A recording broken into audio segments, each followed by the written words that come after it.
Slam Pigs Podcast, Extreme Rules Post Show 2017. Oh my, what do we have here? We have finally, together at last, from the two other shows of Slam Pigs, Cruise Control and Union Smack. First up, Matt Tennant. What is going on, my friend from the UK? Staying up super late with us live. I appreciate it so much, man, and we all do. How are you tonight? And thank you for joining us, man. It's a pleasure to be here, and I'm not doing too bad. I'm not doing too bad at all. Yeah, man, I gotta say, 2 weeks in a row now. Looks like Union Smack is a hit, and people seem to really like. We got a tweet from the other guy saying like, "I'm working outside, but I got your show on and I'm enjoying it." So that's awesome. Thank you guys for the feedback. Speaking of feedback, we also went live last week from the Iron Man he's turned into this week on the Biggie TMD, the Cal Ripken, if you will, of the channel. His third live stream appearance this week. Logan Myers from Cruise Control. What is going on, buddy? Welcome back. Deja Vu. We literally just did this last night. What's going on? What up, everybody? A lot to talk about tonight on Extreme Rules Post Show.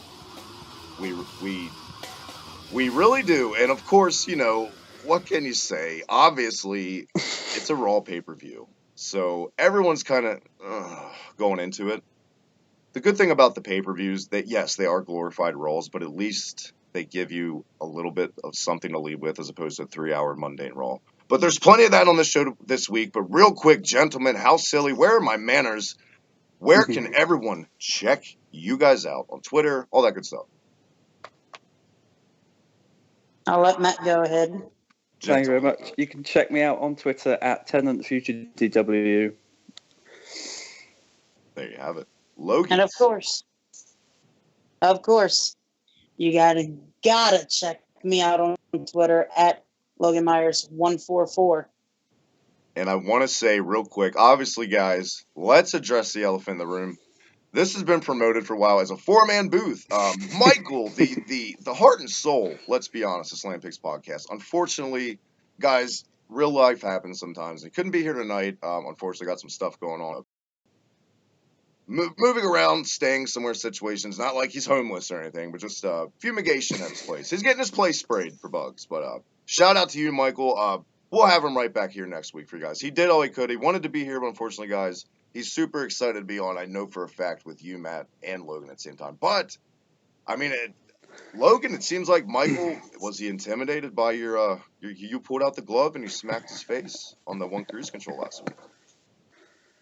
Well, I'm stirring up shit or it's okay.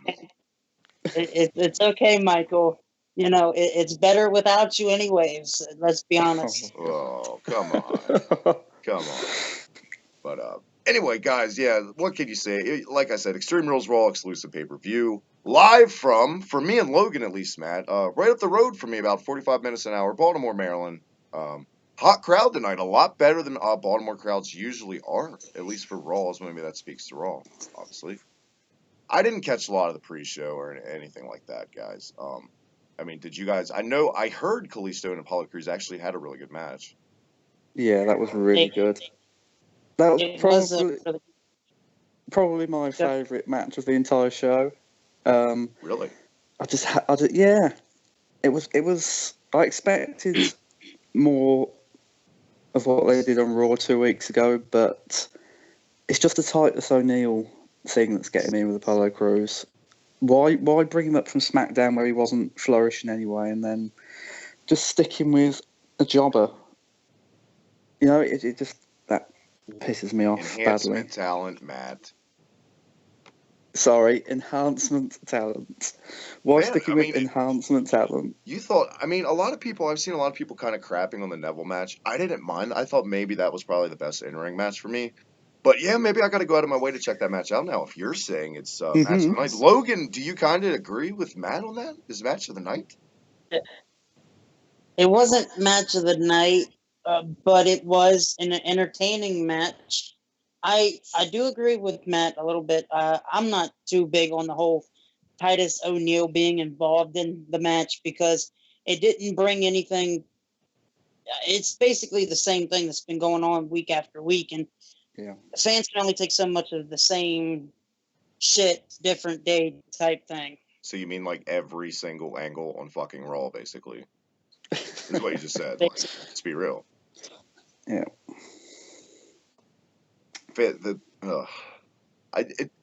Has there ever been a time, and let's go ahead and get the little negative cuties out of our system or whatever. Has there ever been a time where every angle just felt, God, I don't want to say forced, but just so irrelevant? And I would say they were angles in WCW 2001 that have more relevancy than most angles on Raw currently. That's bad. I would agree with that. It just seems like everything on Raw exists for the sake of making a show. That's how it feels every week. Filler. I mean, let's. Yeah. But yeah, Total I'm definitely filler. going to check that match out. I will say a lot of people don't really like Kalisto's new music. I'm whatever on it.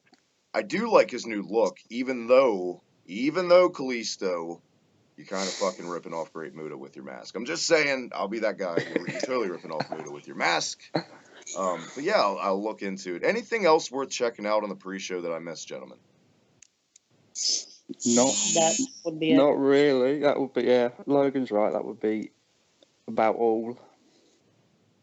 Well, there you have it. And by the way, shout out to you guys. If you guys happen to be in the chat, I will have the chat up again tonight. I got my shit together. And let's get right into the main card. The show kicked off. Explosions, fireworks, happy fans, Baltimore, Maryland. And it was the IC title match. The crowd was more invested in this match, I will say, than I thought they would. I thought the crowd definitely made this match seem a lot better than it probably was. That's complaint number one. What do you guys think of the They IC? were more invested. They were more invested in it than I was, to be honest. I don't know whether I was expecting too much from Miz and Ambrose, but I mean the first 10 minutes just really bored me, and for me it only picked up in the last 5 to 10 minutes. Yeah. It was just. Like Why did we want to sit through this again? Every Why? fucking Dean Ambrose match, it seems like. Let's be completely honest about it. That's standard. Yeah. That is standard paint by numbers Dean Ambrose match. He gets his ass kicked. He sells a body part for an entire match. He comes off like a fight until he dies, crazy Brian Pillman light wannabe with a shitty rebound off the ropes that is so tired and played out. Beyond tired and played out. You would think at least with all the fucking guys, agents, whatnot backstage, they'd be like, at least use that move as like a special occasion once in a while. You know what I mean? Because God knows when the fuck are we going to see Finn Balor paint? You know? Christ. That is true. I was hoping tonight, but God. But yeah, I didn't hate the match. I didn't hate the match. Probably between these two guys, and it seems like they've had a million goddamn matches right now. It's up there with like Dolph Ziggler and Kofi Kingston 2011 era. Like I feel like those two had a million matches. Logan. My biggest complaint is usually always my biggest complaint. Call me nitpicky, call it splitting hairs, call it what you will. I'm a big supporter of still selling, still making small moves mean a lot. And Dean Ambrose rushes through his goddamn fucking matches like how is this guy and I'm not a performer. I fucking get it. Come at me, guys, in the comments, in the chat. I get it. Who am I to judge? But if my girlfriend, who is a casual viewer, is watching with me, and she points out stuff that he's doing that looks ridiculous, that's bad. That is bad. Logan, what is your take on the IC title match?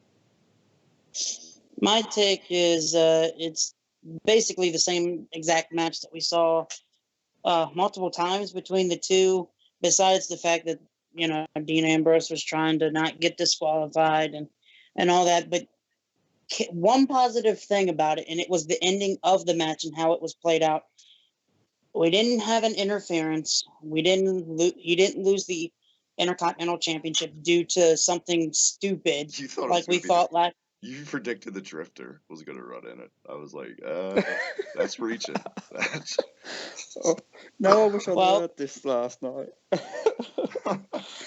But it was the ending was better than I thought. So, but I do agree. Dean Ambrose seems like he rushes the match and matches that he's involved in. So, but I don't know if that's just Dean Ambrose has always been told you need to rush it more, or what. You know, Slow it down, pal. Jesus. It's not a goddamn. It's a marathon. It's not a 50-yard dash, Ambrose. Yeah, dude. It's my biggest thing was, like I said, every standard fucking Dean Ambrose match. It's he picks a body part to sell that whole fucking match, and whatever. I mean, that's a big part of being a babyface is overcoming the odds. But to do it in every goddamn fucking match, it gets tiresome. It gets played out. And my big thing tonight, he sold. I think it was the left leg, right? Pretty sure it's the left leg. I don't know if this was the leg. Anyway, and figure four by yeah, the Miz. before we move on or anything, my brother is actually asking to join the podcast for tonight, if that's okay with you guys. If he's got a Skype, tell him to add me on Skype, and I will add him to the group call, and we'll try to get him on. Well, he said he would walk in and just join me here. Oh, he'll just grab the phone out of your hand, or like you guys will hold it between your heads, and you'll talk into it together. Yep. We can do that. I think what was it though? Like, and that's fine. That's totally fine. You're more than welcome. To Ambrose, the Seed was playing it just on the leg injury when he came off the top rope. Anyway. He came off the top rope and like he landed on his knee funny. And like at first I was like, did he really do that? But I could tell he was selling. And like then he went to apply a figure four as an offensive maneuver. Applying a figure four with a bad leg as an offensive maneuver. Period. End game. That's all I gotta say. I mean, that's what happened. And not only that, if you're gonna pick a body part, when you go for a leg, this is another thing I'm gonna bring up in the cage match later. The first thing, the thing that's supposed to do is incapacitate your opponent from going up top. Dean Ambrose kept going up top like 6 fucking times. It just kept happening. Like I felt like it was 205 Live. Is it me? Yeah. Guys, help me out. It's not you. But I would say that it didn't bother me because I really didn't care by that point. And that's totally I find understandable. Totally. I find it very hard to care about Dean Ambrose anymore. What did they say? He had the title for 150 something days. Yeah, and that was also, if you guys caught it, it was an announcing botch by Cole because he said the longest title holder in WWE today. And I mean, obviously, Asuka, fucking dumbass Cole. But Michael Cole doesn't count NXT as being WWE. If you're not on the main roster, but they always say it's a part of NXT, or it's a part of. They always say, NXT is a part of WWE at the end of the day. They find a way to bring that up, like especially if a guy gets called to the main roster in a vignette, they'll totally act like it is. So that and then they ignore it when they do stupid shit like that. But Dean Ambrose, actually, Brandon, go ahead and tell them what you just told me.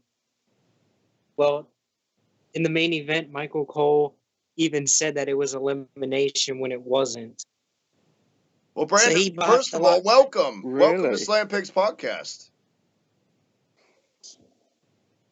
Hello. Hold down the excitement. We don't want you to just, But yeah, I see that. That's a totally valid point. I agree. But I mean, let's be real. Is there a person out there who was invested in this feud going in? There's got to be somewhere. There's got to be that guy who's just like the biggest Ambrose or Miz fan who's just like, I don't know, because it sure as hell wasn't here. Like it wasn't me. I don't know, but good things do come out of bad things usually, or mediocre things. And at least as our first prediction of the night we got last night, right? Logan, new IC champion, The Miz. Yep, The Miz, and where do we go from here? Of course, Dean Ambrose is going to get his rematch. I hope it's not at a pay-per-view. I hope it's on Raw, and then we just move on. I think that's what's best. Agreed. I don't even think they should do a rematch. I think this should be it. You know what I mean? Like, it's been months now. Even from SmackDown, they've carried it over. So, I don't know. It's time to move on. And I would say that all the time he's been champion, can any of us really think of a highlight? Like, he didn't actually anything with that title in 150 odd days. The only time I remember on an old episode of Slam Pigs a couple weeks back is when They had a Miz TV segment, and it was that promo where Miz was running down Ambrose for having the greasy hair and the shitty clothes. I actually didn't hate that, and that was the one part of it I guess would stick out for me. Oh my, that's it. That's his But other than that, 150 odd day reign. yeah. Other than that, total stinkeroo. Hashtag stinkeroo. Logan, what do we got next on tap? We actually have, Rich Swann and Sasha Banks defeated Noam Dar and Alicia Fox via double knees by Sasha Banks, and then Rich Swann went flying. Let me just. You want me to start it, guys? Sure, go ahead. Yeah, yep, you go ahead. Decent match. Basically the same thing we've seen out of all four competitors in this match. In recent weeks. Really, not that they weren't given all that long, I guess, because timing of the main event and all that. But what can you say about this match that was really wow? It could have easily just been on 205 Live this week. I did not see the need for this in general. Like, where's R-Truth and Goldust? You couldn't give them that fucking spot. You took all that time for those Goldust and the horrible R-Truth fucking where he interrupted him promo last week. Like that, I don't know. It felt out of place. It felt like it should have been on 205 Live. But I mean, at least Rich Swann got a Doll Baby hometown crowd reaction.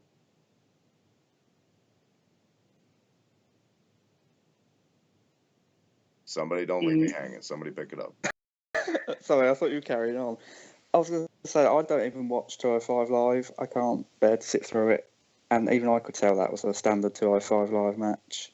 And I'd have rather it been on the pre-show and Apollo Crews and Kalisto been in that spot if they weren't willing to put Goldust and R-Truth in. God, you love that goddamn match. That is your match of the week.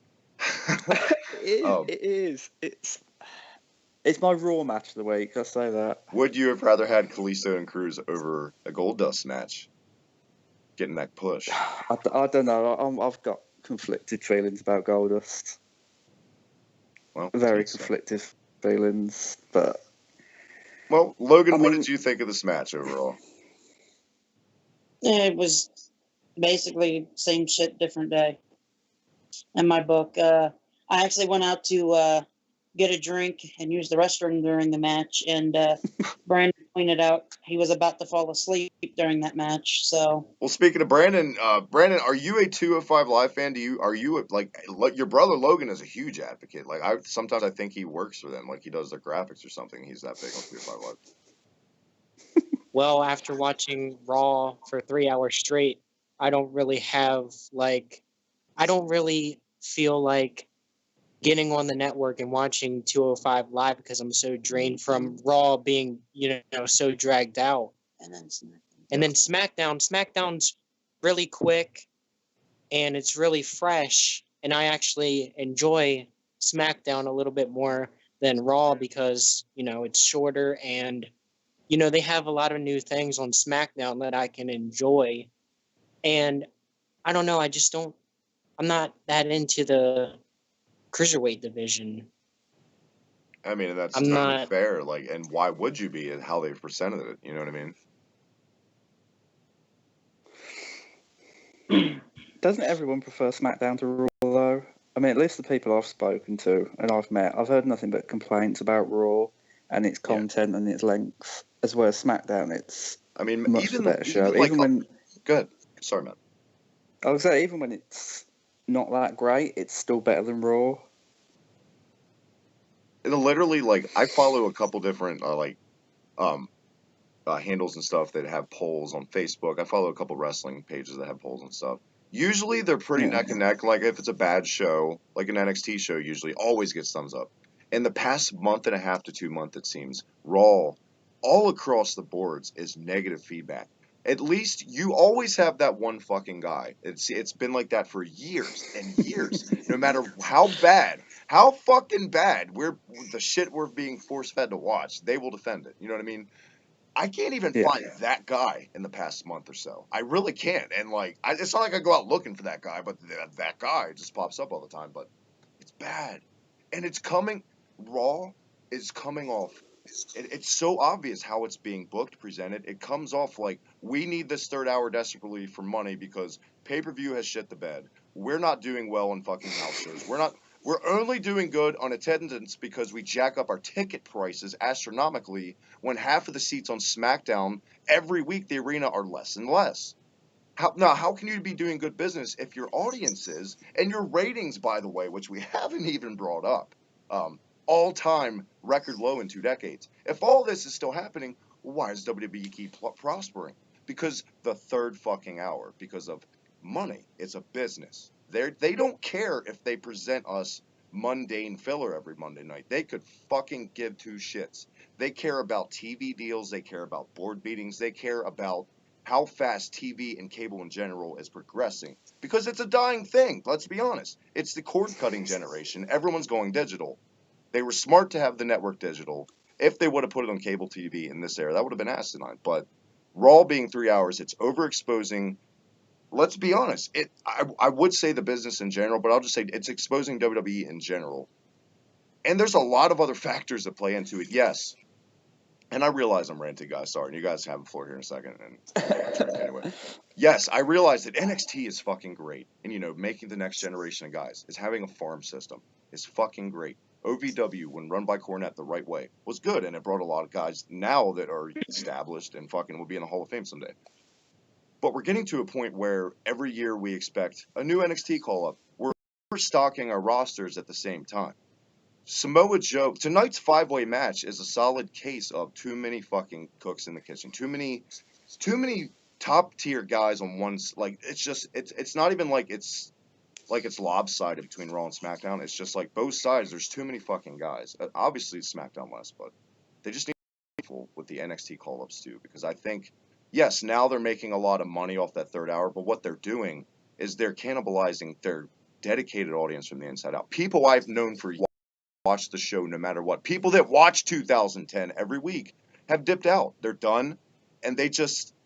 I don't know what it's going to be like in a couple years at this rate. If somebody promoting their flagship show, and that's great that SmackDown and NXT are fucking good. That, you know, they are good shows consistently usually, but they're not the flagship show. The flagship show needs to be the one everyone talks about, and it's the one everyone shits on. I'm done. Somebody take it. Amen.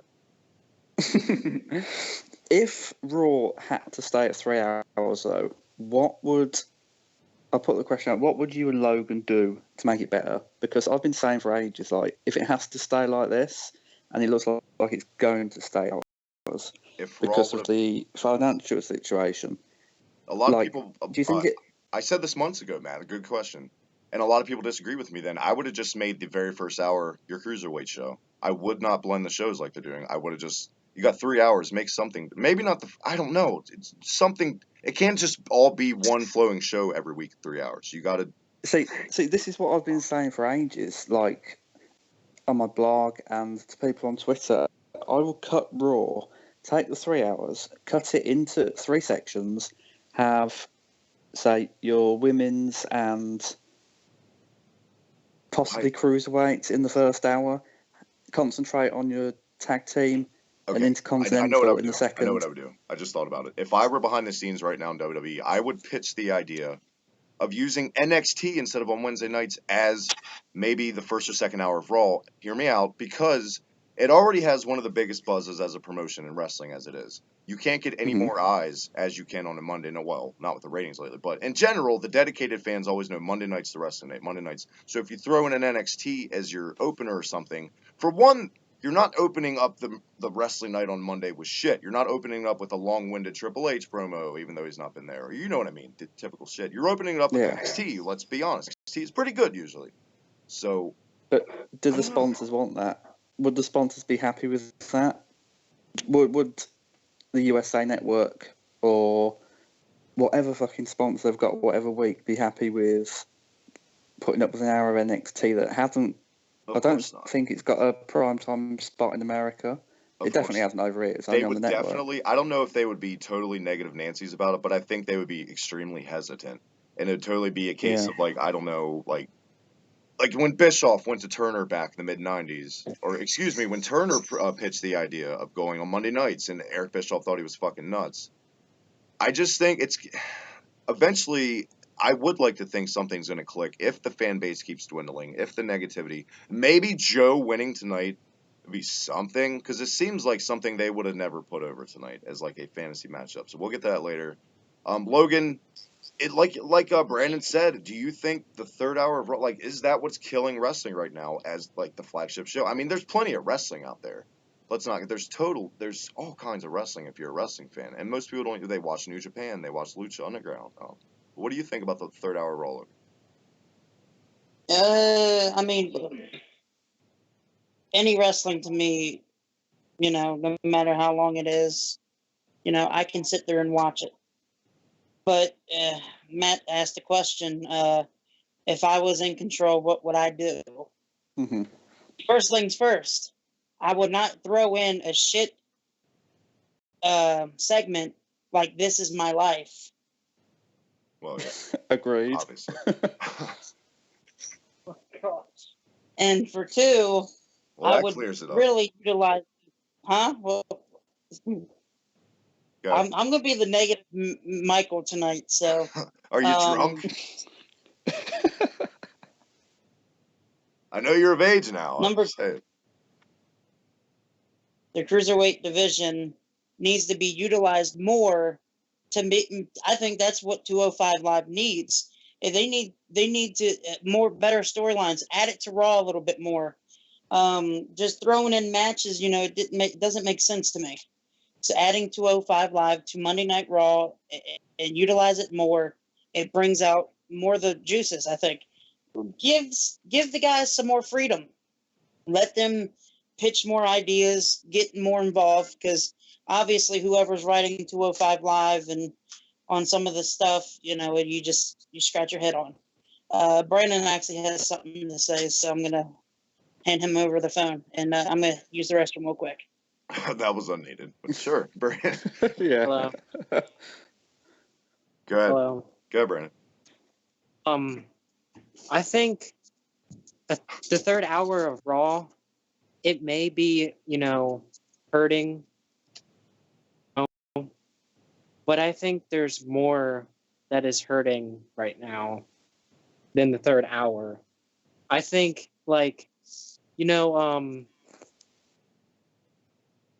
sorry, I just lost what I was going to say. It's all right. I mean, there's definitely a lot of factors besides the third hour Raw, obviously. Promos are seeming like a lost art more and more. The in-ring, strong style shit. I saw you commented, Travis, on like a long piece of text that somebody sent that said, "Who needs promos if you can wrestle today?" It was something I saw on a Facebook group I was in. Somebody, God, it just sums up the majority of modern fans who are usually going to business for themselves at shows and chant CM Punk and try to get themselves over instead of just enjoying the fucking wrestling show. Along the lines of like, the era we're in, promos are dead, basically. This is a synopsis. Promos are dead, and only in-ring talent is going to get you over in this era. Promos are not needed, essentially. You can be a shitty-ass promo, but if you're phenomenal in the ring, you're going to be money all day. So, obviously, this person has never watched professional fucking wrestling. Ever. Because, let me just name drop a couple randoms and do a little connect the dots here, Matt. Let me know. Brad Armstrong. Got it? Tom Zink. Rick Martel. Shit. Tito Santana. You know what all those guys have in common? For their time and their era. You know what they have in common, Matt? They were probably, for whatever promotion they're in, one of the best workers in that. Brad Armstrong is one of the most underrated workers ever. He was phenomenal in the ring. You know what also those guys had in common? You know what else they had in common? They couldn't talk for shit. Not one of those guys could cut anything that would suffice as a good promo. And you know what the problem was? That was the problem. And you know what? None of those guys ever drew a fucking dime. And don't give me Rick Martel as AWA champion. I will laugh at you all day. I saw that on Facebook, and it didn't even make me angry. It just made me sad. I'm at the point now where I just get sad when I see stuff like that. I just get sad. Yeah. So thanks for making me sad, man. Matt, what blaming was me what now was for up making next you on the sad? card? What was up next on the card tonight? We got to get through the show. I believe it was Alexa Bliss and Bailey. Here we And go. oh my God. Here's where what? things finally caught my I'm back. attention a little bit. Before we get to the match, you guys know what I'm talking about. Backstage, terrible Bailey fucking promo. Logan, go away. Or not That go was away, cool. fire away. I didn't mean to say go away. I'm amped up. I'm back, guys. I don't mean to cut you off, but actually, the next thing was that in-ring segment song that Samson sung. Of course, yeah, you're right. Yeah. Oh yeah. Well, he sung a song. Can I just say right now, I quite like Elias Sampson. He's getting over. He's getting. I think he needs more work in the ring, but the gimmick is more popular than a lot of the wrestlers on Raw right now, and I think he should get a push. Push him into the Intercontinental title picture. I still say if Sandow wasn't, we said it last night, if Sandow wasn't retiring soon, he was on the company, they could have booked them as like his younger brother because they look almost identical. I think they could have made some kind of tag team. It could have given something to do. You know what I mean? But I think, I think I did shit. Everyone shitted on the Drifter gimmick in NXT, but it just got sillier and sillier. You know what I think got it over was I think his last match in NXT with the Lucha mask. I think that's what got it over the top and people started getting behind the gimmick, I've noticed. It's a good gimmick. I mean, it's not the best gimmick in the world. They've been better, but they've also been worse. And tonight's little, tonight's little song in the ring, it reminded me of that rock concert he did where he just trashed the town, and I really enjoyed that. Some of the best rock stuff when he did that, actually. It was. That and his stuff. Do you with guys Hurricane. sit there? Quick question: do you guys sit there and actually listen to the words that he's saying? Yeah, of course. Yeah. He tonight he's saying all about Baltimore. He talked down to Baltimore. Every but then word. he mentions. Oh, so true. By the way, I just want to point that out. Sorry, Baltimore. Not sorry. Then he mentions that there's a beast that needs to be tamed, and he will be the person that does that will be at the top of the roster. I think they were just giving him an ambassador duty to promote the main event. I don't think they're thrusting him in there with Lesnar at SummerSlam. I mean, if you want to see it, I mean, fuck. Sometimes I'd rather live in that world than what they give us. So fuck it. Let's just throw that out there. I can't really say anything considering I'm all about a Gold Dust Brock Lesnar feud, and I'm serious when I say that. So I can't really complain about the Drifter, I guess. But yeah, I mean, it did. I didn't even think about that, Matt. It did remind me of the Rock concert stuff. Obviously not on that level, but reminiscent. Yeah, it's not on the Rock's level for talking or singing, but it's still enjoyable, and I'm interested to see where it goes in the future. Logan brought it up earlier. Oh, sorry, Matt. I was just going to say that I'm assuming it's not going to go anywhere. That it's just a little comedy gimmick, but fingers crossed. Yeah. Logan couldn't help himself earlier, and he had to bring up a "This Is Your Life" reference to the terrible segment from Monday. Oh. Let's segue that right back into this. Guess what that segment didn't do? It didn't get Bailey over because this crowd was out for Bailey's blood for the most part. They were pro Alexa, which came off on my TV. I don't know about you guys, but they totally rocked Alexa Bliss in this match. Obviously, everyone was right. That bullshit on Monday did Bailey no favors. If anything, it made her look incredibly weak. And if that wasn't bad enough tonight, guys, let's get into it. It was. Anyone want to I think anything else other than it was shit? That's it for me, really. It was just trash. I mean, to me, I don't think it was that bad. I think they could have really I don't think it was that bad. I think they could have done it a lot differently than having them like that lady and then the guy and the chick there. I don't think they should have included them. I think they should have had Alexa Bliss take the kendo stick and smash all of Bailey's belongings. I think that would have been funnier because those people there, it didn't even make any sense. It was like the acting was it was kind of cheesy. It was kind of comical. It didn't really it didn't make any sense. It was like the two guys. I mean the guy and the sounded girl. like Michael on Slam Pigs. Ooh. Ooh. You will hear this, Logan. I will assure you. Just get that out there. Brandon, I didn't even think of it booking that way. Honestly, and you know what? Like with the belongings thing, I would have put maybe a couple more things that were more sentimental. But yeah, like just have her cut a promo and then like take the kendo stick and beat the shit out of these things. Like maybe make up a grandmother that died and that was like her fucking pearl necklace or something she gave to her, and like she stole it from backstage. That makes her even more of a heel. You know what I mean? I don't know why Bayley would take treasured belongings on the road. I mean, there might be potholes in my logic, but it's wrestling. But yeah, I love that idea actually. That's what they I should don't have done. understand when Bailey, she came into the ring and she started throwing her own stuff down and smashing it. I didn't understand that. If that's your personal stuff, why are you smashing it? Yeah, that's a good point. There it is. Very good point. But then, and tonight, in their kendo stick on a pole match, Bailey could have gotten the kendo stick, but she just walked away from it. She could have used it on Alexa Bliss, but she didn't use it. And I don't understand that. And that match was it was so quick and so rushed. And I thought it was going to be better, but it wasn't. It's pretty much exactly what I thought it would be. I had absolutely no good expectations into this match. As Alexa Bliss, most definitely out of all the women, is the best on the mic in the entire company. Not the best in the ring. She's not awful in the ring. She's getting there, I think. I don't think she's hit her stride, is the word I'm looking for.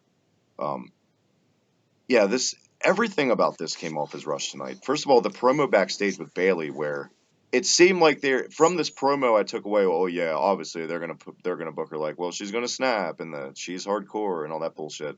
Because this promo, she tried to have an edge to her. It failed miserably, in my opinion. She shouldn't be booked into the situation where she has to kind of portray that. It's dumb. There's so many women on Raw they could have at least used Sasha for this instead of Bayley for the Extreme Rules show. You know what I'm saying? Like the 205 Live stuff with Alicia Fox, that could have just been Bayley. You could easily swap that out. There's no. I don't think there's any excuse though for Bayley being a really bad promo person, because anyone who's seen Breaking Ground will have seen that William Regal and Matt Bloom, they drill their new recruits and even those that are still in NXT to be promo people. Their class is like 3 or 4 times a week. Yeah. Oh, by no means. I don't want to come off like I'm giving Bayley a pass, because by no means. You're exactly right, and I feel the same way. There's no excuse. Like we say it all the time. They put her on that Raw talk on the spot. Booker T called her out on the fly. She kept flopping. It was so bad he made her restart live on the fucking air, and she still flopped. So God, there is no excuse for her being that bad. She is awful. She's awful on the mic, and I think one of the brilliant things about her in NXT, they were smart enough not to expose her as much on the mic. I think they didn't put a mic in her hand every week. They were very careful with that. Plus, it was an hour show to work with too. That also exactly, did a lot in her benefit. But it's a case of he's not here tonight, but I got to give him credit, man. Michael called this from day one, before they even called her up to the main roster. He has pinpointed out Bayley is turning into the female Roman Reigns. They're making the fans turn on Bayley with how they're booking her, completely. Yeah, I'd agree with that. And I also hated, to say that little story of is she too nice to use the kendo stick? And I messaged you, by the way, I messaged you guys on Skype. You didn't see it. I have to pee, so I'll be right back. I don't want to be unprofessional, but I don't want to just disappear. So go ahead. Okay. Well, where was it? She had to watch old clips of the Sandman, Tommy Dreamer. Who in the fuck doesn't know how to swing a kendo stick? Like, she's had it used against her enough in the past 2 weeks. It just made no sense. Right? It's like she's a little girl. It's unbelievable, Matt, how the whole promo that she even cut, mentioning Sandman and Wonder Woman and Steve Black. Do you know, I forgot the Wonder Woman bit until you brought it up. That was just even worse for me. Like, she wants to inspire people, and you know, you saw the kids in the crowd with all the merchandise on, and I'm sure they do look up to her, but she just sounds like she sounds like a 14-year-old girl, you know, who's been lucky enough to. Matt, I can't put all the blame on Bailey herself, because we all know that the promos that they are saying is not all theirs either. True, it's written, that's true. You know. That is true, but she could work. Like I was saying about down in the performance center, the promo classes. If you know you're that bad at talking on camera or talking in front of an audience, surely you work on it in your spare time. Work on it while you're driving on the road. Just sit and talk to yourself. It's really not. It's really not that hard. I mean, a good promo person can take the shittiest promo and turn it into some form of gold. So, while it's not all Bailey's fault, they should write better stuff for her. I think she could do herself some favours and, you know what I mean, at least attempt to make herself better in the areas she's weakest at. Perfect. Well, I am back, and I come back from my little potty break, and my oh my, look what we got with the cat drug in. Are you there, Michael? Michael. It says you're in the group call. Keep trying to call me. I don't know. But yeah, apparently Michael's trying to call in, guys. I didn't mean to cut you off, Matt. It just popped up. No, I'd finished. I'd finished anyway. Yeah, back when Alexa had that table match a couple months back, she's just, it feels like, again, she's also rushing her performances for me. When it comes, like on Raw, she has better matches on Raw, it seems like, than she does on when, you know, the bigger shows. But yeah, pretty much sum it up. No excuse for the lackluster Bailey promos. It's beyond lackluster, man. It's Ken Patera bad. It's Ken Patera bad. Bailey. And does anyone else feel like Raw Women's Division's gone backwards? Like we've regressed? We've gone from 30-minute Iron Man matches and Hell in a Cell matches to fucking kendo stick on the pole matches. This is 2007 Divas Division stuff. It's all about equal opportunity, and we have a Money in the Bank match coming up in 2 weeks. So that's true. I'd just preferred, I don't know, I just prefer to put them in the steel cage and then put the Hardy Boys and Cesaro and Sheamus in a ladder match. I don't mind seeing 3 ladder matches in 2 weeks if it means, you know what I mean, the payoff is a really good women's match. Now the question for me, guys. Oh, go ahead, Brandon. I think they should do more ladder matches. I really miss them. I do not. I think they do too many. They have TLC. They have Money in the Bank. I think they need to cut back, actually. Where do you guys see Alexa Bliss going from here? I can tell you, I don't want to see her with Nia Jax. That makes no sense at all. I think Nia Jax is going to turn on her, to be honest. I think, although I don't see Nia Jax as a babyface, but, you know what I mean, I want to see Nia Jax as champion. Sorry, Logan, I cut you off. No, you're good. Michael! I mean... Are you there? Oh, I'm here. We didn't think we'd have you tonight. What's going on, man? Did you catch Extreme Rules tonight? Well, yeah, I caught all of it. Oh, man. Well, first and foremost, let me not be an asshole. Welcome. Didn't plan to have your night, but man, I'm so happy you showed up. And meet Matt and Michael and Logan. We promoted it, and we're living up to our word. So it's a 5-man booth actually. Welcome, Brandon. Also, Logan's brothers here, Michael. just getting through the women's title match, we literally just capped it off with, I mean, wasn't good. It wasn't good reviews on our end. I don't know what you thought of it. No, it was definitely the stinker of the night for me. Yeah, Otherwise, I thought pretty good pay-per-view. yeah, there's been worse. I think it was better than Payback, probably. Maybe. I don't know. But yeah, guys, after the women's title match, did that lead into the cage match for the tag team belts? I believe it did. Yes, it did. Yes, it did. I do want to say something. Welcome, Michael. I was hoping you would take your ball and go home. Oh wait, you can't do Oh, that my- yet.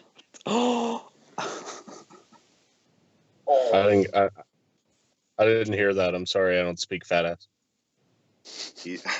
Okay, Michael. All right. I will say Logan's been throwing pot shots all night, and I had no clue you were going to pop up. So you definitely owe him a receipt for the things he's been spouting off. And Matt can witness it too. He can attest. Yeah. I mean, it's easy to talk shit when there's nothing talking back. And I don't need to write my shit down so I remember it. I can just do it right off the top of my I head. didn't actually write it down, so Oh, that's good. It's first time for everything. Well, speaking But of no, first times, go ahead, Logan. I'm happy that you're here, Michael. It's not a Slam Picks podcast without you. It's not. I feel like I was trying my damnedest, guys, and I feel like I let everyone down. It's not the same. So I'm glad you're here, and the heart and soul's back in the show. Michael, real quick, by the way, where can everyone check you out on Twitter? Got to get your promotional horseshit in. You can you can check me out at Mike the Slam Pig on Twitter, or as always at Mike Larkin on Facebook. Not hard to find. There you have it. And you did say first times. It's definitely not a segue into this. Not the first time we've seen a tag team title match in a cage. Michael Cole, who I think was another commentary botch at the beginning of this match, guys. I don't know if you call it that. He's like, the first one we've had in 15 years. I was like, what? Did he say? Like, ugh. But anyway, Matt and Jeff Hardy, it seemed like were always the team in WWF in those matches, in the tag team cage matches. And before we get into this, I don't like tag team fucking cage matches where you have to escape. I think it's dumb, it's confusing, and the last thing you want to do is confuse your audience. Yep, agreed. Can I just go back to your botch at the beginning? Did Michael Cole say that this was only the third time the tag team titles have been defended in a steel cage, or was that my imagination? I thought that was a I gist think of you're it. right. And it was Can I like, just point out that I like this guy's voice already? It's like just makes me Thank you. just makes me want to curl up with a cup of tea under a blanket and watch some wrestling. watch some William Regal promos. Call it a night. That's right. Well, you're over with Michael at least. Don't yeah. push it. Yeah, I did catch the botch though. I don't know. It is what it is. But Michael Cole had a bunch of botches tonight. he did. We mentioned one earlier. Yeah. Yeah. What do you guys do? I You mean- guys like tag team cage matches with the elimination thing? Like I hate it. Yeah, there's just too much room for no logic, really. Like, I hated the match anyway, and just before we went on air, I was talking to someone on Twitter, and everyone seemed to be pissed off on it that I talked to. And especially the part where Jeff Hardy went out first, and then Matt Hardy kept bringing Sheamus and Cesaro back into the match. Yeah. Like, why the fuck would you bring two people back into the match just to get the shit kicked out of you? Let one go, and then... I agree. Evidently, we don't have any fucking common sense these days. Well, and they've done this. This isn't anything new. They've done this since what, the 90s, or not the 90s, but like in the Attitude Era, they started doing this shit. And back then, it was like the Hardys and the Dudleys, I think, for the WCW tag team titles, they had this. I can't watch that match because it's on like a best of tag teams compilation. I always skip that match because just the concept of it. Why would you leave your partner hanging? And another thing, yeah, the obvious things that's been in cage matches since back to the Bret and Owen days. Why not just go out the fucking door? Why not just go out? There is no reason my 7-year-old son should come in who never doesn't know shit about cage match. Why won't they just go out the door? If the 7-year-old thinks it, what the fuck? Is it me? Oh my goodness, you're so right. I was watching tonight and I seen the door open and Sheamus could have ran and went out the door, but he didn't. And I was like, are you kidding me right now? The logic. You Now, could have the ran only- and won the match. The only times that Michael, I think they've ever done that is when it made sense. Like Mick Foley just couldn't help himself. He had to do the Jimmy Superfly spot because his story. Or Jeff Hardy, he gets a pass because he's the crazy fucking daredevil on drugs that doesn't care. Those guys get a pass for just, they have to get the glory. I know for a fact you don't like the stipulation in the match for a tag. No, I'm not a big fan of it at all. I fucking hate it. I don't see the fucking point of it. It's stupid.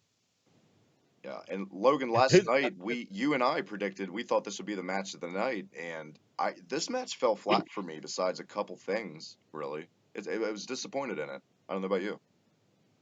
To me, I didn't get the point where Jeff Hardy came back into the match and they said that he was back into the match. Like he was already out of the match. He's already, he's done.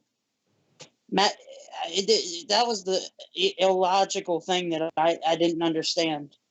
It was, and I was going to say, have I not been watching properly for like 28 years? Has that always been a stipulation? I've just not caught it. No. That once somebody's come back in, I thought they could just come back in. I thought I've seen that before. Where like they left their partner hanging and they had no choice but to come back in, so it was like 2-on-2 again. I swear I've seen that before. That's it. I've seen them come back in before, but I've never heard of the stipulation where now they have to be get out again for it to count. It's like when Randy Savage put himself back in the Rumble and he eliminated himself and he did whatever the fuck he wanted. I don't know. Who knows? I don't know. But guys, the tag team title match. Then I'd like to think now, Michael, in the past month or so, you and I have pretty much said it's a wrap from what we read on the dirt sheets that WWE's buying the broken gimmick. Obviously, things have changed in a month. They are definitely tooth and nail on Twitter, obviously, Matt Hardy and the guys at Anthem Sports. Impact's still claiming they own that shit on lockdown. The nostalgia ride, hopefully for me, is over because I predicted I wanted Cesaro and Sheamus to win because the Hardys get that reaction still 2 months after Mania. They need to be singles, but I fear for Matt because I said last night he needs that broken gimmick like Hulk Hogan needed the red and yellow in the 80s. Like Matt Hardy as a singles without that gimmick is going to fall flat again, just like when he was ECW champion. Michael, are you glad Cesaro and Sheamus got the belts? And what did you think of the match? The match was pretty good, actually. I mean, there were some people that definitely ate it up way too much that I saw on Twitter and Facebook that were like, "Oh my god, this is the best cage match I've seen in 5 years," and I was like, "Come on, no, it's not." Yeah, it's fucking. I mean, it was good, but it's not the best cage match I've seen in 5 years. So, the biggest thing for me is, like you guys said earlier, is the logic in these matches. I don't feel like you should have a tag team cage match. It's just any smart person would just let the first guy go out so you can team up on the other guy. I mean, it's fucking common sense. That takes away a lot for me in these matches. But there was some cool spots. I did like the white noise from the top of the cage. Yeah. Obviously, the whisper in the wind was pretty good. But other than that, I was happy with the result. I don't think the Hardys need the tag belts. I think they need to split up. We've gone over this before. But Sheamus and Cesaro definitely need the belts to be relevant. So it helps them in the long run. I agree. Matt, Logan, what did you guys think of the match? Go ahead, Matt. I just thought it was boring, to be honest. I didn't rate it at all, and I'd have kept the tag team titles on the Hardys until SummerSlam, because I just think with the Revival coming back, what you're going to do with them now you've got heel champions. I'm assuming Enzo and Cass will probably go after the titles now, which leaves the Revival to do very little. And if the Revival are going to be put into a feud with the Hardys, then I'd have preferred that to be over the tag team titles rather than just Nothing. Well, I'm glad you brought up Enzo and Cass because WWE sure the fuck didn't. As much as they've been building up the angle, not one mention of Enzo I and was Cass. waiting for it. I was waiting for that all night, and nothing. Christ. Logan? I was actually gonna mention something. When Samson did the song earlier in the night, Still in that goddamn Elias Sampson promo. God, you love him so much. I think he's hinting at, since he drifts around the backstage, what if he is mentioning the song in some of his songs? The Attack. Mentioning the song in it. Michael, what do you got? Logan, stop fucking talking. I didn't mean that. I didn't throw it to you for that. I meant, what did you think about his Elias Sampson theory? Is what I meant. It's fucking terrible as usual. Jesus Christ. Well, Elias Sampson is going to be mid-Carter at best. I can't really have you thrown out of here in a second if you're via satellite. Damn it. Right. I can hit the red button. The only reason I mentioned it is he's the drifter. He drifts around the backstage, he's the drifter. Wouldn't he be somebody to see the Attack? What, does he have some mysterious tag partner that we don't know about? Who else plays an instrument? That's irrelevant to even, just seeing it at least. Is the honky man's mentor. If you're going to attack a tag team wrestler, shouldn't you have a tag team partner? I'm not saying him attacking the person. I'm saying he saw who attacked Enzo, and he's putting it in his songs. He's putting the hints in his songs, is what Logan's saying. He's playing Leslie Nielsen and that other guy from Naked Gun at SummerSlam '94, and they're trying to find the Undertaker, like Breezango did. Did they ever find him? Yeah, he was Brian Lee. It turns out. I didn't know that. Well, I mean, it was kind of it was sarcasm there. On my end too, I knew it was fucking Brian Lee as soon as I watched the match. When I was like 10, also I knew it was fucking Brian Lee.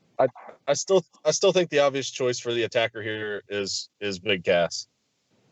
Agreed. It's the obvious choice. Is it the right choice? Especially since Corey Graves.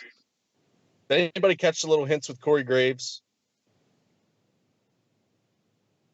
Like first week Enzo got attacked. He said he wanted to shake the hand of the guy who attacked him, and then the next week he shakes Big Cass's hand. Showed him shaking his hand. I didn't catch that. It's bad. On Raw, for some reason Corey was like, "Sorry, I was late." Why was he late to Raw Talk, huh? Did he do something to Enzo? I think there's 5 of us on the show right now, by the way. Biggest Slam Pig show ever.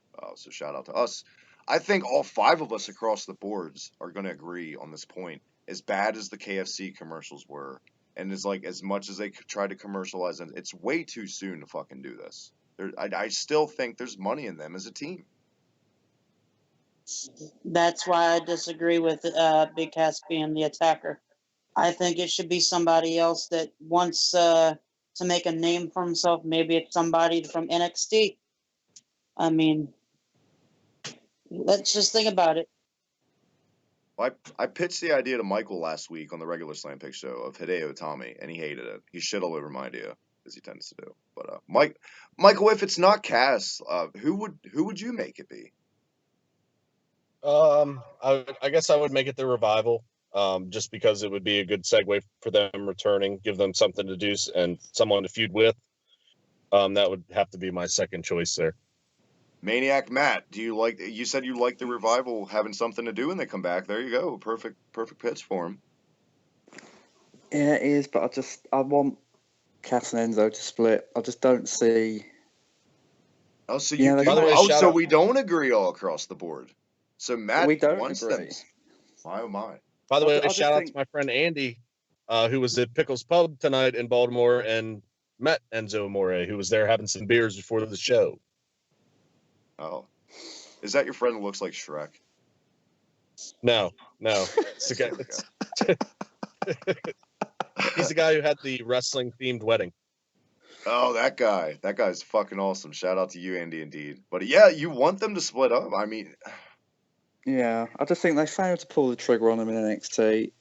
You know, they didn't capture the NXT tag team titles. They've done very little on Raw as far as making impact goes.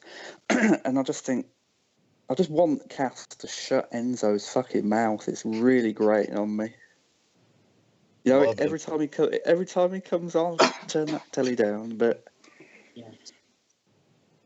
and obviously I think Cass has got more potential as an upper mid card heel. I mean, Right obviously, now. we can all picture Vince with a huge boner backstage when he sees Big Cass. We all know that he sees money in him. My God, look at that guy. You know, it's totally. We can get him out of the undies. I cannot wait to get him out of the undies, and I don't want that to be misinterpreted. I kind of wish I didn't just say that Yeah. line. Let's move on from the tag straps match. Michael, I don't know who's got the match card upside. Actually, don't. What was next on Extreme Rules? King of the Cruiserweights. The King of the Cruiserweights. My personal. Can we have Matt do it? Good. I cannot do a Geordie accent. I can barely do a Manchester accent, so I've been told by my girlfriend. So I'm not even going to attempt a Newcastle one. By the way, condolences to you and your countrymen. I've been reading about the attacks. Yeah. Thank you very seriously, much. Matt lives like what? You told me 20 minutes from London. So I hope. Obviously, Yeah, you know, by our train, yeah. condolences go out to everyone affected. We've got a lot of friends in the UK, so please, if you guys are safe, give me a shout out and you know, thoughts and prayers, all those affected by everything. And they had that big concert today, and you know, none of us are fans of Ariana Grande's music, but that was cool they did anyway. So,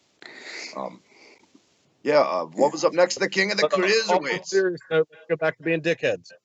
Yeah, let's go back to being asshole pricks, not doll babies. Slipped it in again. Nice.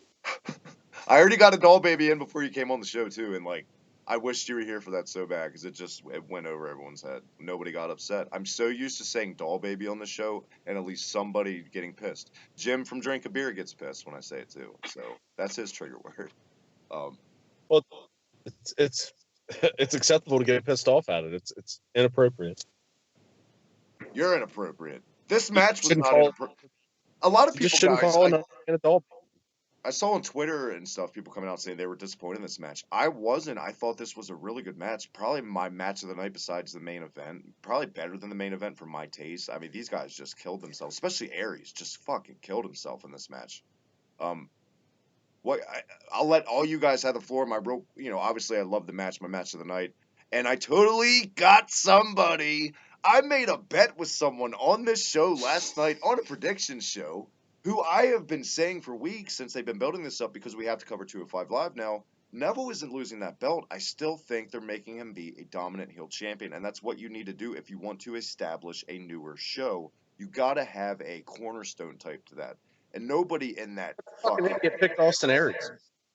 because he doesn't need it. He doesn't need it, and he's not a heel.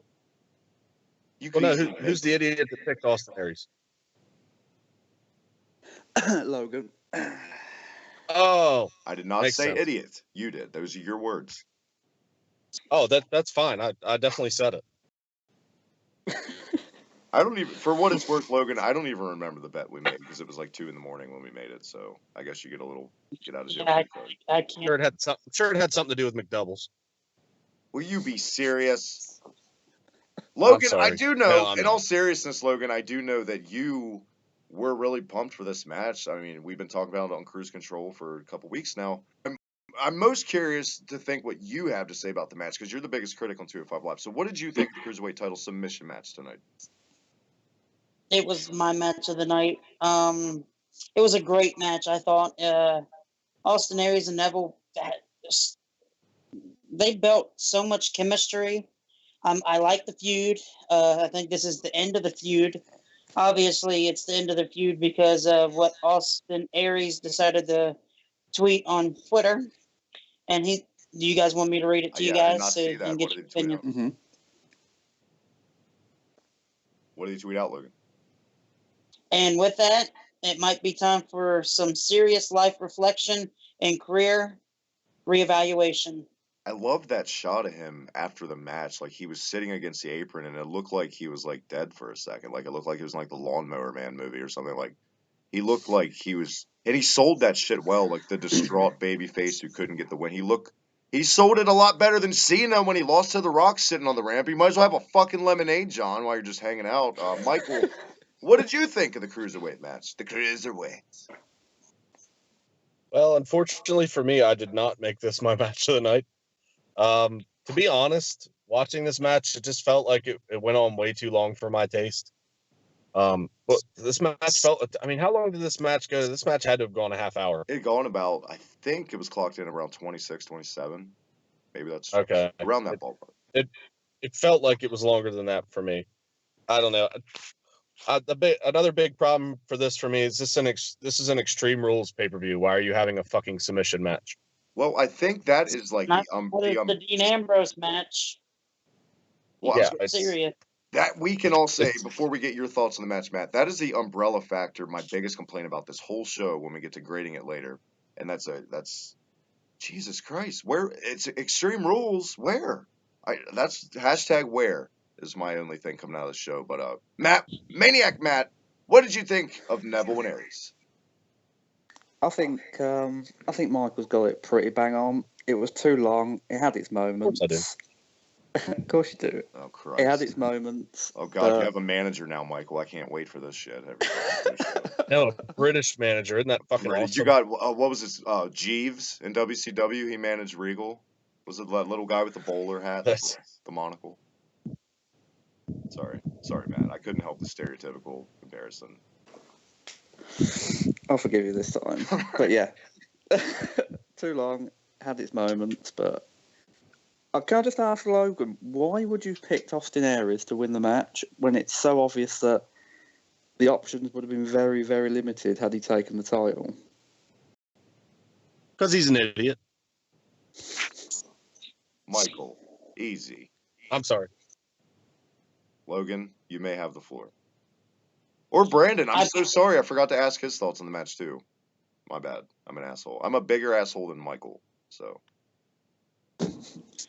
I can agree. I think the Cruiserweight match was a little too long. And I think, the submission match, it defeats the purpose of Extreme Rules. I think they should have had it in a ladder match or something, or, a tables match, because, a submission match isn't just Extreme Rules. It's not.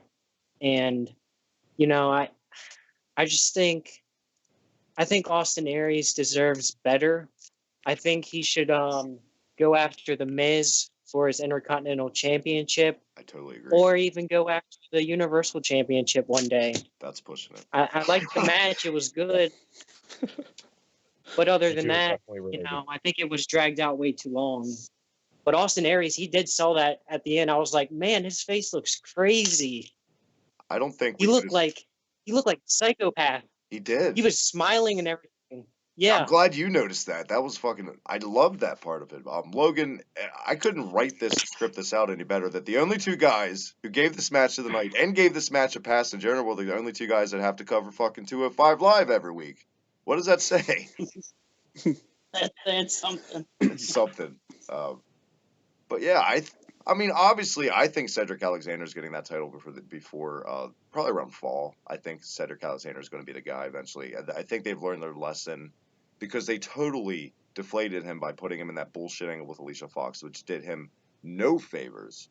You know what I mean? And they made it very clear in his comeback debut promo the other week that he was done with that whole fucking angle. Basically, is pretty much should have just had that in his promo. I'm done with that shit, is what it should have said.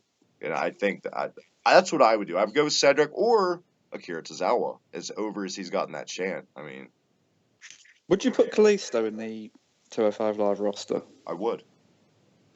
Especially in that new badass fucking gear. Great move to rip off mask, but it's still cool. He gets a pass, I guess. A lot of people are getting passes tonight when I'm this mad. It doesn't add up. There was another Michael Cole botch during this match. What was it? I believe he called a dragon screw a waistlock takedown. Unbelievable. How long has Michael Cole been calling matches? He doesn't know what a fucking dragon screw is. Thinks the dragon screw is like a drink he orders at the hotel bar after the show. Not anymore. He's all. We're on the Japan tour. Let me get two of those dragon screws at the hotel bar when we're done in Tokyo. Fuck. It was pretty funny when Booker T actually had to Yeah. chime in and say the moves a couple times, and Michael Cole's like, "Yeah, that's the move." So, okay, in between matches and all that shit, eventually we got our first ever Great Balls of Fire promo, which I'm going to say this. Now, don't start chuckling yet, guys, because I'm going to get to that about the name and all that. It was actually presented pretty well, like a throwback to Happy Days of the 1950s. At first, legit, I thought it was the promo for SummerSlam. Like, oh, it's a 50s theme this year. But no, the Great Balls of Fire promo.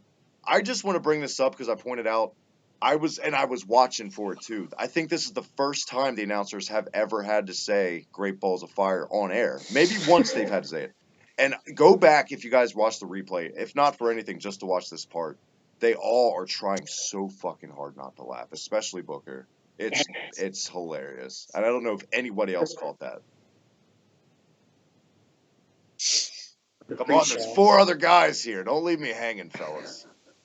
To be honest, I was lagging at this point, to be fair.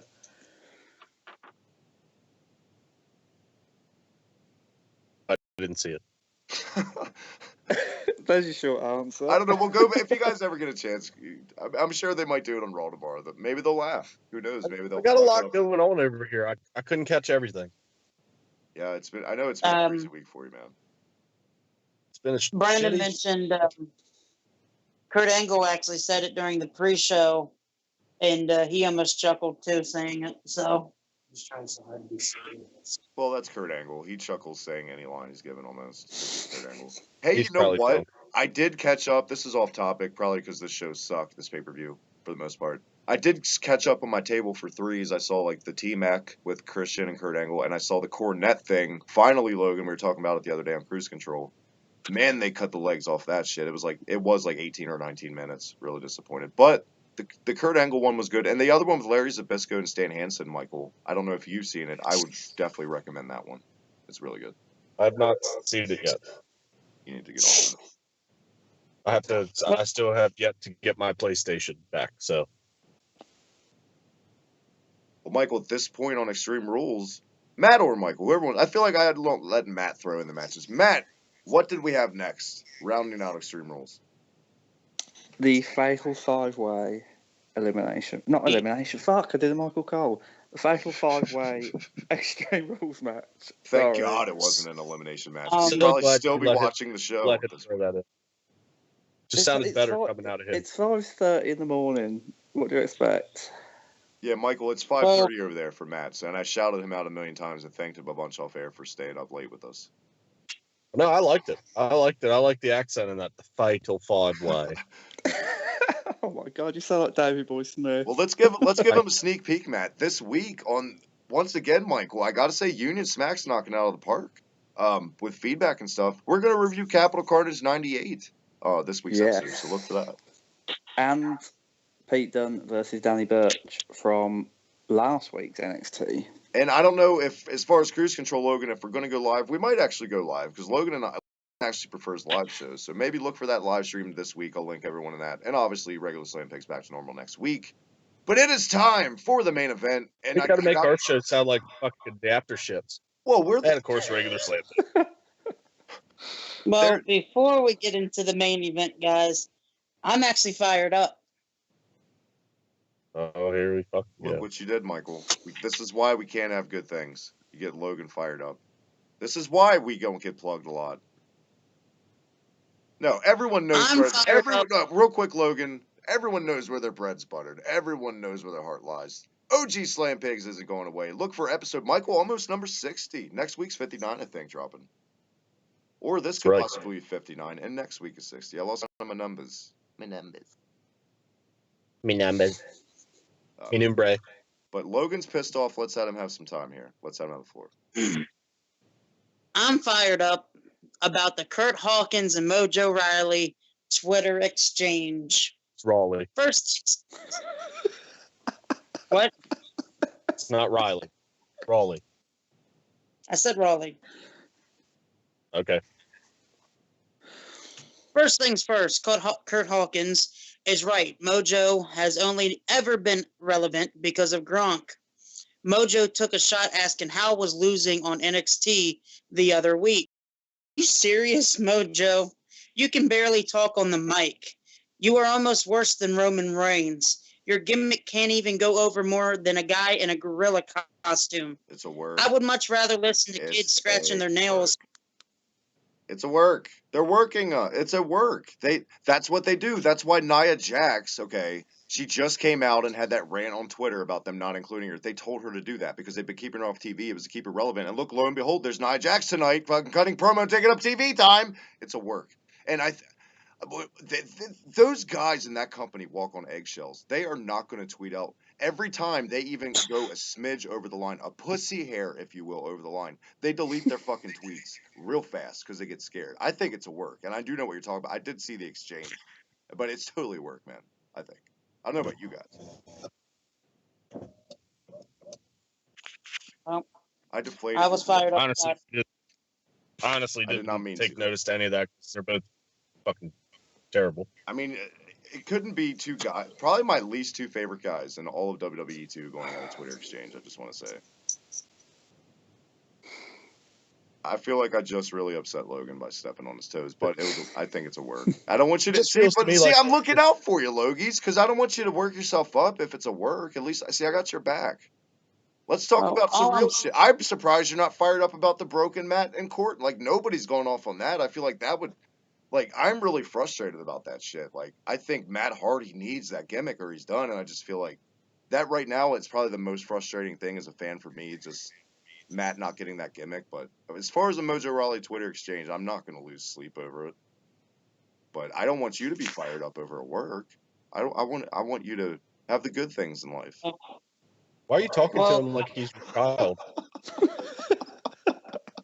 I don't want you to be fired up over work. It's like, I don't want you to get upset because you didn't get two snack cakes in your lunchbox. Oh man, I don't. Maybe because I'm a parent. Sorry. I don't know.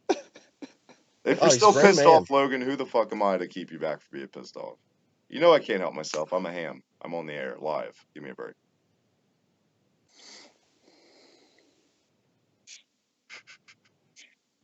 And we have dead air. On a 5-man booth once again, we have dead air. Somebody help a brother out. We are at the main event, by the way. We just kind of been putting it off, I guess. Does that speak to Raw, pretty much? Is that we're talking about Mojo Rawley and Kurt Hawkins when it's main event time? Because that's how bad Raw's been. And Jesus, I really hope with Joe and Brock that at least is kind of a shakeup. But I don't have any expectations at this point with Raw.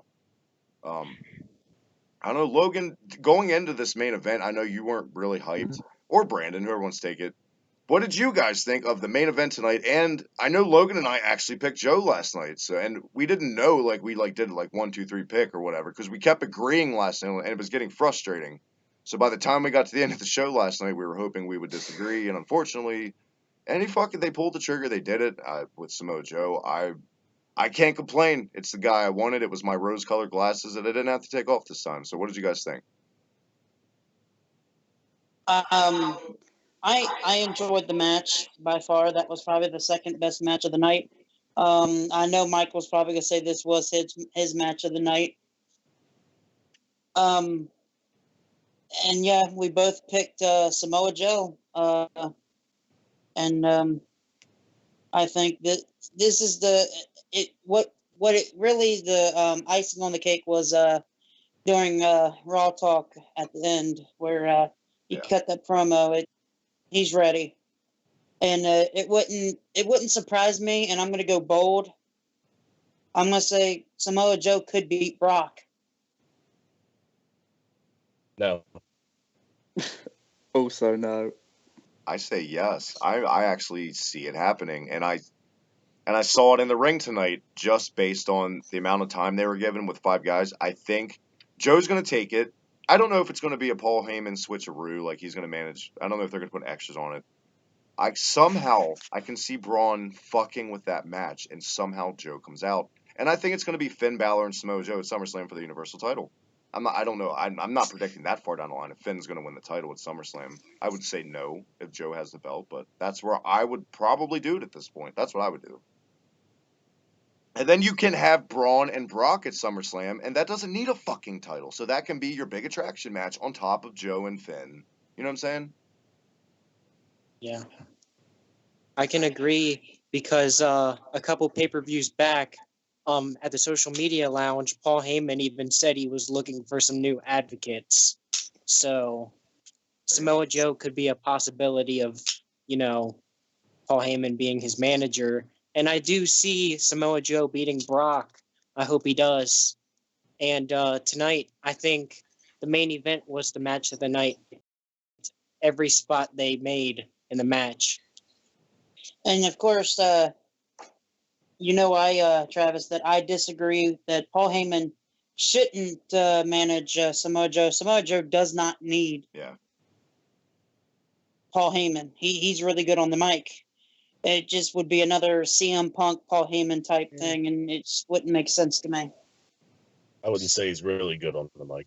I disagree, Michael. I think Joe is one of the better guys on the mic, especially when he's doing like that really angry, pissed off, yelling Joe. We didn't get that tonight. We got like the not deceptive, but the conniving, like cold, calculated Joe in that promo. But when he's in the ring cutting promos pissed off, it's fucking awesome. Joe's always been good in my opinion on promos. Not incredible, but good enough for me at least. Better than Reigns. Matt, when going into this match, did you kind of have the feeling it might be Joe because they have kind of been pushing the concept of Balor down our throats so much? No, I was convinced it was going to be Balor because it's like he's had so little to do over the past few weeks. I just thought he needed something and something big to push him back into the hierarchy of Raw's main event. But I was wrong. But I will say the match for me was boring right up until the last 15 minutes. I actually struggled to keep my eyes open, to be honest. Like until it picked up, it was just I wanted it to be over. Michael, I love it. I love having five guys. We have all these varied opinions on it. Like Logan and Brandon loved it, and Matt's like, I was asleep almost. And Michael, I guess the tiebreaker, no pun intended, to Dillinger, not Doug. What did you think of the match?